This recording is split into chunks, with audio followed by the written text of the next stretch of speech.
আমরা আসলে দেশের অর্থনৈতিক অবস্থা একটু খারাপ। আপনারা জানেন যে আমাদের দেশে দ্রব্যমূল্যের ঊর্ধ্বগতি, মানুষের সাধারণ যারা ভাসমান মানুষ আছে তাদের চলাফেরা খাওয়ায় সব কিছুতেই সমস্যা।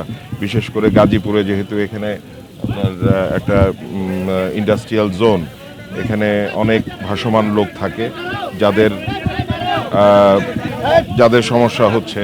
তো আমরা চেষ্টা করেছি যে একটি উদ্যোগ নিয়েছি যে এখানে আমরা যেন কয়েক হাজার মানুষকে প্রতিদিন যদি ইফতার করাইতে পারি, যারা ভাসমান আছে, এতিম আছে, সুবিধাবঞ্চিত মানুষজন আমাদের সমাজের, তারা যদি ইফতারটা করতে পারে এই মাহে রমজানে, পবিত্র রমজানে, সেটাই আমরা উদ্যোগ নিয়েছি। আমি আশা করব, আমি প্রত্যাশা করব তারাও এই ধরনের আপনার সামাজিক যে প্রোগ্রাম, সামাজিক যে কাজগুলো সেগুলো করবে, সমাজের উন্নয়নমূলক কাজ এবং সমাজের মানুষের জন্য, যেটা এই বর্তমানের রমজান মাসে যেমন আরও কিছু করা যায়, অনেক কিছু করা যায়। যেমন আপনাদের জীবনের সব আয়োজন এখানে একসাথে। যে বাজারের যে ন্যায্য মূল্য, তো সেটার চেয়ে কম, হ্যাঁ, খাদ্য সামগ্রী, সেটাও অনেকে করতে পারে। তো এই ধরনের অনেক আইডিয়াজ আছে যেগুলা আমরা করতে পারি। মানে গত 15 বছর আমরা কোনো কাজই করতে পারিনি একটি ফ্যাসিবাদ সরকার ক্ষমতায় থাকার জন্য। এখন আমাদের সেই সুযোগ তৈরি হয়েছে।